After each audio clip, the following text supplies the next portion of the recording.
Bismillahirrahmanirrahim. Assalamualaikum teman-teman. Insya Allah hari ini kita akan review pembelajaran ya. Nah, sebelum kita review, yuk kita baca doa dulu ya.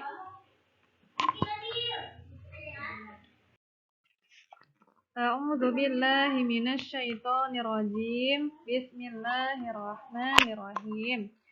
Rabbi zidni ilman warzuqni fahman. Amin. Nah, teman-teman, dulu kita sudah pernah belajar di video pembelajaran yang ke-6 ya, tentang masjid yang indah. Nah, ini adalah gambar masjid. Masjid ini indah sekali. Masjid ini memiliki 3 kubah besar berwarna coklat, hijau, dan biru. Dinding masjid berwarna putih dan coklat.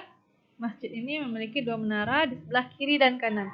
Nah, kalau misalnya antum ingat, ini adalah teks yang kita buat bersama-sama dari sebuah gambar kartun masjid ya, yang berwarna-warni. Kemudian kita ambil gagasan pokok dan gagasan pendukung dari gambar itu, dari gagasan pokok gagasan pendukungnya, lalu kita buat jadi kalimat. Setelah itu kita susun dan jadilah paragraf yang ini. Nah, ini teksnya ya, Ustazah tampilkan kembali. Nah, antum bisa mengingat lagi yang mana gagasan pokok, yang mana gagasan pendukungnya. Gagasan pokoknya yaitu masjid yang indah. Gagasan pendukungnya adalah masjid ini memiliki 3 kubah, kemudian dindingnya berwarna putih dan coklat, dan kemudian masjid ini memiliki 2 menara. Itu ya. Nah, kemudian kita juga ada belajar tentang sifat-sifat bunyi. Sifat bunyi itu ada merambat, kemudian dapat dipantulkan, dapat dibiaskan, membentuk gelombang, mengalami pelenturan, dan mengalami perpaduan. Antum, alhamdulillah ya, sudah melakukan percobaan tentang bunyi. Dari sifat bunyi yang pertama, sifat merambat ya. Ada yang ingat apa percobaannya? Percobaannya waktu itu adalah antum memukul ember kosong sejauh 20 langkah, kemudian antum mendengarkan rambatan bunyinya dari udara. Kemudian juga antum memukul sendok di dalam ember yang berisi air. Kemudian antum mendengarkan bunyi pantulan atau bunyi sendok itu ya, dari rambatan air. Kemudian antum juga melakukan percobaan memukulkan sendok ke ember kosong, dan kemudian antum bisa mendengar bunyi dari rambatan benda padat. Nah, barusan kemarin di video 9 antum juga sudah melakukan percobaan yang keempat, yaitu mencobakan bunyi memantul di ruangan tertutup, yaitu antum memukul ember kosong di dalam ruangan. Kemudian antum mencobakan lagi hal yang sama, memukul ember kosong tadi di luar ruangan, yang mana hasilnya di luar ruangan bunyi ember yang dipukul itu terdengar lebih pelan karena tidak dipantulkan. Gitu ya. Nah, ini media rambat bunyi, ada benda cair, benda padat, dan benda gas atau udara. Nah, ini bentuk gelombangnya ya. Ini ilustrasinya teman-teman. Kalau dalam dunia nyata tidak bisa kita lihat ya, tapi ilustrasinya seperti ini. Nah, kalau misalnya pada sebuah benda, gelombang itu bisa kita lihat di air. Kalau kita lemparkan batu ke dalam air, kemudian terbentuk gelombang. Nah, itulah gelombang yang dihasilkan dari benda yang bergetar tadi. Nah, ini contoh gelombangnya teman-teman, bagaimana gelombang bunyi bisa sampai ke telinga kita ya. Teman-teman, kemarin kita juga ada belajar tentang IPS ya, yaitu keberagaman sosial budaya dan ekonomi serta etnis dan agama yang ada di Sumatera Barat. Nah, ini adalah sebuah ilustrasi tentang bentang alam ya.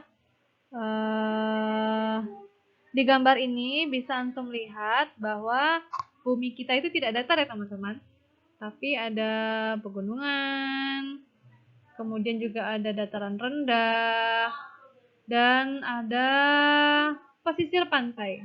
Nah, jadi ini bentuknya kira-kira ya. Dan ini adalah lautnya. Ada pegunungan, dataran rendah, dan pesisir pantai.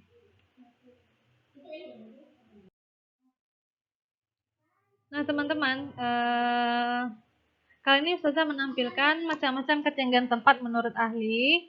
Ini adalah Junghun. Junghun ini adalah ilmuwan dari Jerman ya, yang pada zaman dahulu kala saat masih ada Belanda di sini, Junghun juga berada di Indonesia dan melakukan penelitian.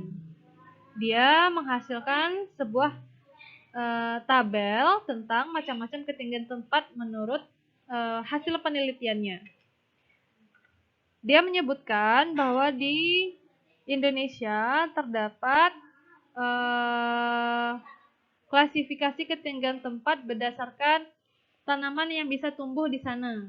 Nah, ada dari ketinggian 0 sampai 600 meter, 600 meter sampai 1500 meter, 1500 meter sampai 2500 meter. Nah, dari ketinggian 0 sampai 600 meter ini ada bisa kita tanam padi, kemudian dari 600 sampai 1500 bisa kita tanam kopi atau coklat, kemudian di 1500 ada kopi, teh, kina, dan sayuran, dan lebih dari ketinggian 2500 tidak ada tanaman budaya yang bisa kita tanam. Nah, ini Ustazah searching di Google Map. Ini kenampakan daerah kita ya, Sumatera Barat. Ini bentang alamnya. Nah, ini Sumatera Barat ya teman-teman.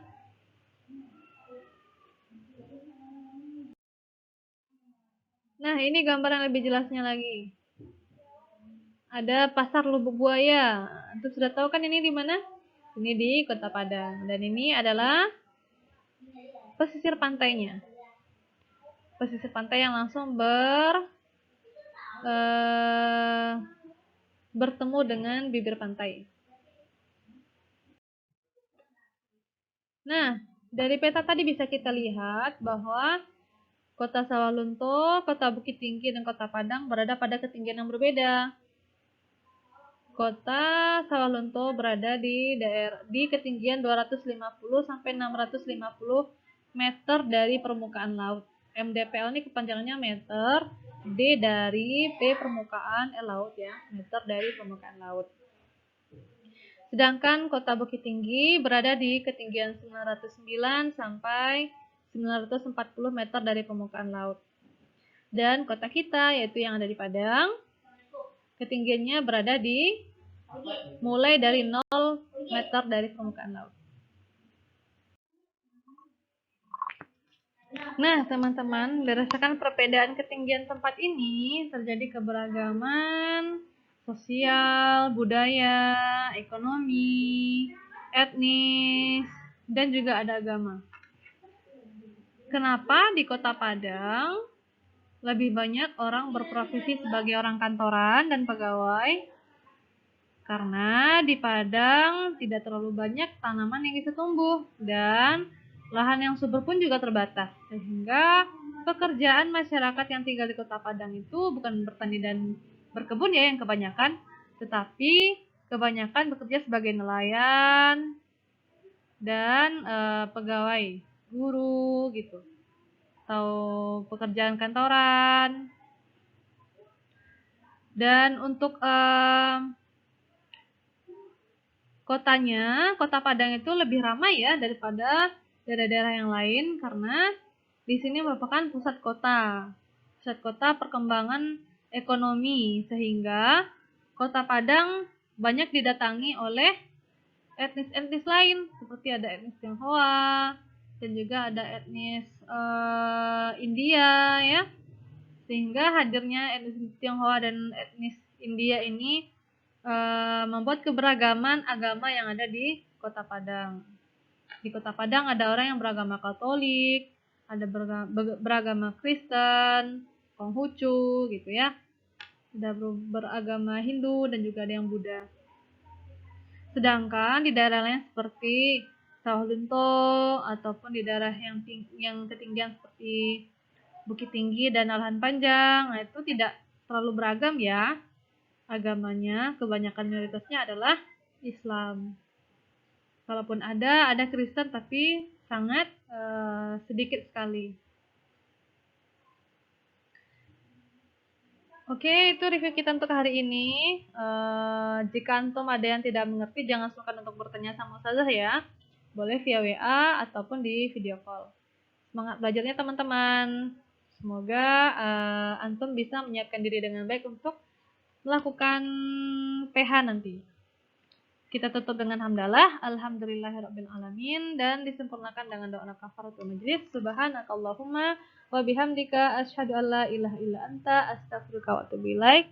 Assalamualaikum warahmatullahi wabarakatuh.